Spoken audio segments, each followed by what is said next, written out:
ఓం నమ శివాయ శ్రీమాత్రే నమః. మిత్రులకి శ్రీభిలాషులకి అలాగే నన్ను ఇంతగా ఆదరిస్తున్న యూట్యూబ్ ప్రేక్షకులందరికీ కూడా పేరు పేరు ధన్యవాదాలు. మిత్రులారా, మీ అందరికీ పరాదేవత ఎల్లవెల్లలా మీతో ఉండి మీ మనోవాంఛ నెరవేర్చాలని మనస్ఫూర్తిగా కోరుకుంటున్నాను. చాలామంది మిత్రులు, అక్క చెల్లెళ్ళు, గురువుగారు, అమావాస్య వస్తుంది కదా, ఈ అమావాస్య రోజున మేము ఏదైనా ఒక తేలికైన 100% ఫలితాన్ని ఇచ్చే ఉపాయం చెప్పండి చాలామంది అడిగారు. అందరికీ ఉండే అతిపెద్ద సమస్య మానవుడిగా పుట్టిన వారి ప్రతి జీవరాశికి కూడా శాపాలు. మనం అంతకుముందు వీడియోలో కూడా చెప్పుకున్నాం. ఎవరి జాతకంలో అయితే శాపాలు ఉంటాయో అందులో రకరకాల శాపాలు ఉంటాయి. అందులో స్త్రీ శాపం, దేవతా శాపం, జంతువుల నుంచి, ప్రకృతి నుంచి, తల్లిదండ్రుల నుంచి, పితృదేవతల నుంచి కూడా కొన్ని శాపాలు ఉంటాయి. వీటిని ఎలా తొలగించుకోవాలి, దీనికి ఎంత ఖర్చు అవుతుంది? మేము చాలామంది జ్యోతిష దగ్గరికి వెళ్ళాం. గురువుగారు శాపాలు ఉన్నాయని చెప్పారు. ఒక 50,000 రూపాయలు శాపం పోవడానికి పూజలు చేయాలన్నారు. ఒక 50,000 ఖర్చు అవుతుందని చెప్పారు. మా వల్ల కాలేదు. అప్పటి నుంచి మేము బాధపడుతూనే ఉన్నాము. ఏదైనా మార్గం ఉందా అని చాలామంది అడిగారు. రూపాయి ఖర్చు పెట్టకుండా కూడా ఉపాయాలు ఉన్నాయి.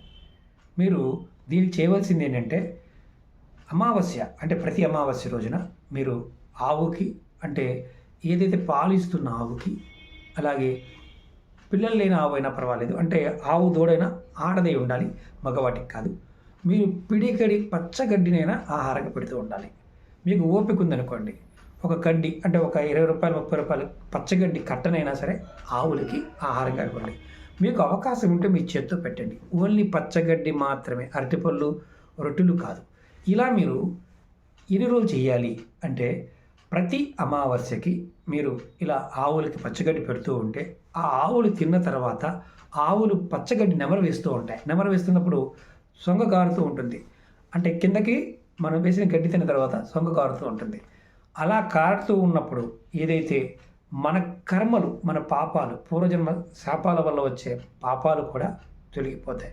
అలాగే శాపాలు కూడా తొలగిపోతాయి. ముఖ్యంగా ఏదైతే దేవతా శాపాలు ఉంటాయో, అలాగే పితృశాపాలు, స్త్రీ శాపాలు, ఇలాంటి శాపాలని తేలికగా తొలగించుకోవడానికి ఇది అత్యంత శ్రేష్టమైన ఉపాయం. అంటే ఇది చాలామంది అంటూ ఉన్నారు, గురువుగారు మీరు ఉపాయం చెప్తున్నారు, తర్వాత మీ ఉపాయాలు వేరే వేరే ఛానల్లో, పెద్ద పెద్ద ఛానల్లో కూడా, పెద్ద పెద్ద ఆస్ట్రాలజీ కూడా కంటెంట్ యాస్టీజ్గా చెప్తున్నారు, వాళ్ళ మధ్యలో కొన్ని యాడ్ చేస్తున్నారు, దాన్ని మేము ఏది నమ్మాలో అర్థం కావట్లేదు చాలామంది అన్నారు. మీకు అర్థమవుతుంది కదా, కాపీ చేసి చెప్తున్నారని అర్థమవుతుంది కదా, ఉన్నది ఉన్నట్టుగా చెప్పి వాళ్ళు బతుకుతున్నారంటే ఇబ్బంది ఏం లేదు. కానీ ఏదైతే మధ్యలో యాడ్ చేస్తారో అది మీరు ఆలోచించుకోవాలి. కొన్ని సందర్భాలలో ఇవన్నీ, ఈ ఉపాయాలన్నీ కూడా ఎక్కడున్నాయో గురువుగారు అడుగుతూ ఉంటారు. మన పురాణాలు నిండా ఉపాయాలే ఉన్నాయి, చదివితే మనకు అర్థమవుతుంది. తాంత్రిక గ్రంథాలు, అలాగే ముఖ్యంగా మంత్ర గ్రంథాలు, జ్యోతిష్య గ్రంథాలు, వీటిల్లో కొన్నిటి పరిహారాలు ఉన్నాయి. అలాగే మన పురాణాల్లో 18 పురాణాల్లో అంతులేని ఉపాయాలు ఉన్నాయి. దాన్ని మనం అర్థం చేసుకొని చెప్పడం మొదలు పెడితే ప్రతిదానికి సమాధానం దొరుకుతుంది. ఈ ఉపాయం కూడా మీరు పరిపూర్ణమైన నమ్మకంతో, విశ్వాసంతో చేయండి. 100% గ్యారంటీగా ఫలితాన్ని ఇస్తుంది. అలాగే మీకు ఈ వీడియో నచ్చినట్లు లైక్ చేయండి, ఛానల్ని సబ్స్క్రైబ్ చేసుకోండి, పక్కనే ఉన్న గంట సింబల్ని యాక్టివేట్ చేసుకోండి, 10 మంది మిత్రులకి షేర్ చేయండి. అనేక సమస్యల మీద వీడియోలు చేశాను, మన ఛానల్లో ఉన్న వీడియోస్లోకి వెళ్ళండి. అలాగే వీడియో డిస్క్రిప్షన్లో కొత్త ఛానల్ లింక్స్ కూడా ఇచ్చాను, వాటిని కూడా సబ్స్క్రైబ్ చేయండి. ఫేస్బుక్, ట్విట్టర్, అలాగే ఇన్స్టా లింక్ కూడా ఇచ్చాను. పబ్లిక్ అంటే మామూలుగా మీరు ఒకవేళ వీడియోలు మీకు రాకపోతే వీటిల్లో కూడా వస్తుంది. అలాగే మన ఫేస్బుక్ గ్రూప్ లింక్ కూడా ఇచ్చాను, దాంట్లో కూడా మీరు జాయిన్ అవ్వచ్చు. ప్రతిరోజు చేసే వీడియోలు దాంట్లో కూడా షేర్ చేస్తూ ఉంటాను. అలాగే చాలామంది అడుగుతూ ఉంటారు, గురువుగారు మాకు పనులు అవ్వడం లేదు గురువుగారు అనేవారు ఎవరైనా సరే కంపల్సరీగా మీరు ఈ ఉపాయం చేయండి.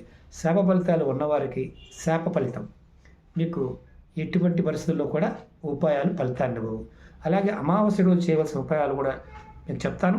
షార్ట్ వీడియోస్ కూడా మీకు ఎక్కువ చేయడానికి ప్రయత్నం చేస్తాను. ఎందుకంటే షార్ట్ వీడియోల్లో కంటెంట్ తక్కువగా ఉన్న వాటిని మాత్రం చెప్పడం, అంటే సింగిల్ కంటెంట్ మాత్రం చెప్పడానికి అవుతుంది, మల్టిపుల్గా చెప్పడానికి అవ్వదు. మల్టిపుల్ వీడియోస్ అనేవి కూడా లెంతీగానే ఉంటాయి.